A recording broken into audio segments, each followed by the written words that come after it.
एक चतुर्भुज बना देते हैं ABCD के विकर्ण बिंदु O पर प्रतिच्छेद करते हैं। एक चतुर्भुज बना दिया,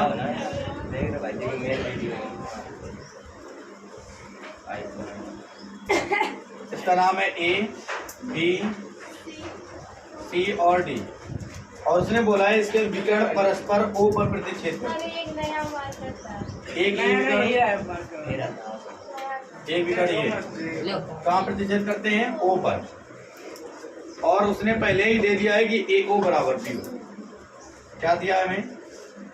दिया है AO बटे में BO बराबर CO बटे में DO। तो तुम्हें ये सिद्ध करना है, सिद्ध करना है, क्या सिद्ध करना है कि ABCD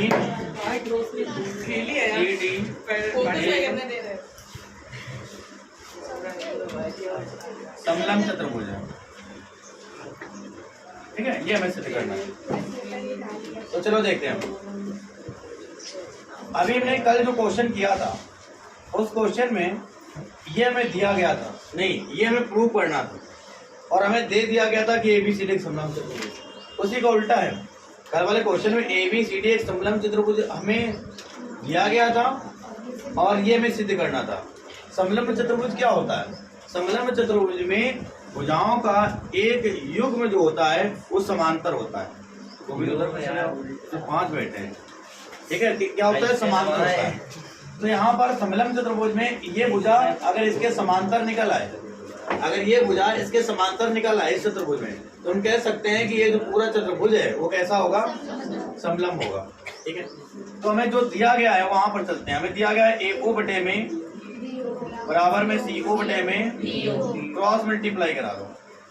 AO गुणा में DO बराबर में CO गुणा में DO। अब हम यहाँ से AO के बटे में क्या करेंगे? CO करेंगे। AO के बटे में क्या करेंगे? CO बराबर, उधर बचेगा हमारे पास BO, और उसके बटे में क्या कर देंगे हम इधर से? परमानेंट तो नहीं है, नहीं, AO बटे में DO। सॉरी, यहाँ पर हमारे पास क्या आ गया? AO बटे में CO। AO कहाँ है बेटा? CO कहाँ है?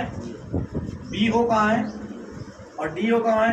और DO कहाँ है? ये मतलब इस भुजा का यहाँ से यहाँ तक इसका अनुपात इसके साथ बराबर है, इसके अनुपात इसके साथ।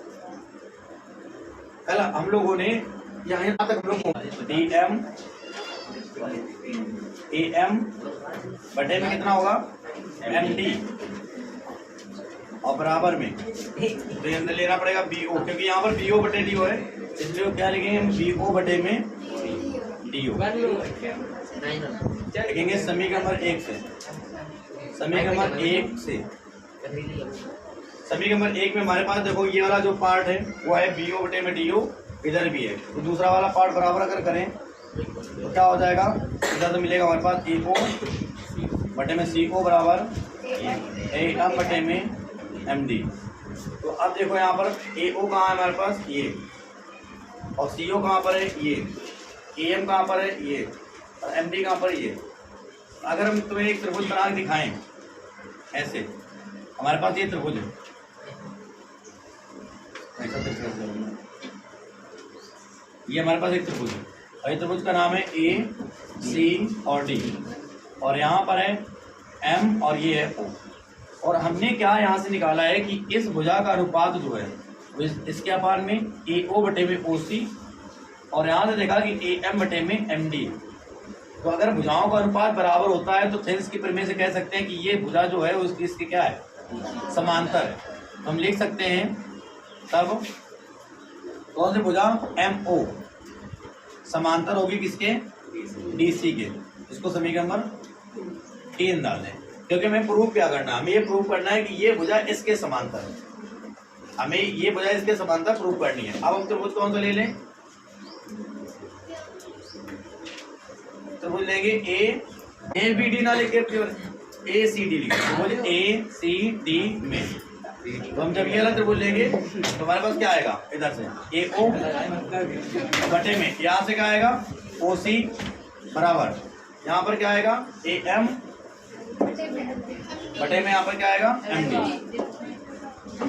फिर से एक बार देखो, हमने त्रिभुज कौन सा लिया है,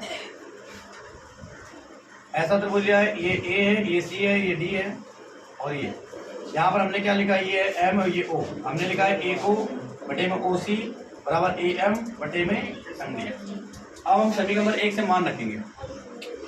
समीकरण नंबर 1 से ए ओ बटे में सी ओ क्या है, यहां से हम लिख सकते हैं इसको बी ओ बटे में डी ओ और बराबर में ए एम बटे में एम डी। अब ये देखो कहाँ पर है, डी ओ कहाँ है, ये डी ओ कहाँ है, ये ए एम कहाँ है, ये और एम डी कहाँ है, ये। अब देखो इसका अनुपात इसके साथ, इसके बटे में ये और इसके बटे में ये बराबर है। तुम कह सकते हैं ये वाली जो भुजा होगी इसके समांतर होगी। जब हम यहाँ कह सकते हैं तब एम ओ जो होगी वो समांतर होगी किसके, ए बी के। अब इसको समीकरण में क्या लिख सकते हैं, यहाँ पर लिख दो समीकरण नंबर 3 व 4 से, समीकरण नंबर 3 व 4।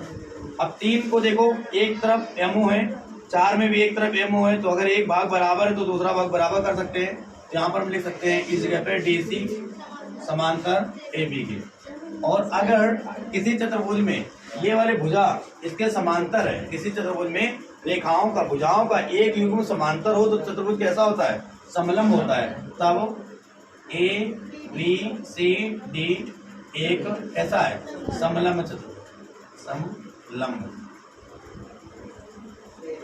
ठीक, अब इसको मैं बोला था कि हमें दिया है ए ओ बटे बी ओ बराबर सी ओ बटे डी ओ।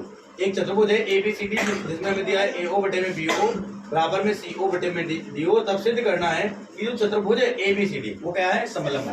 अब हमें पहले समलंब की प्रॉपर्टी पता होना चाहिए। समलंब चतुर्भुज क्या होता है, एक ऐसा चतुर्भुज जिसके भुजाओं का एक युग्म में समांतर हो, समलंब चतुर्भुज कहते हैं। यहाँ पर हमें ये सिद्ध करना पड़ेगा कि ए बी जो है वो समांतर है सी डी के। अगर कहीं से हम ये सिद्ध कर लें कि ए बी जो है सी डी के समांतर है तो कह सकते हैं ये ए बी सी डी जो है वो क्या होगा, समलंब चतुर्भुज। तो हम पहले हल में हमें जो दिया गया वो लिखा मैंने, ए ओ बटे में बी ओ बराबर में सी ओ बटे में डी ओ।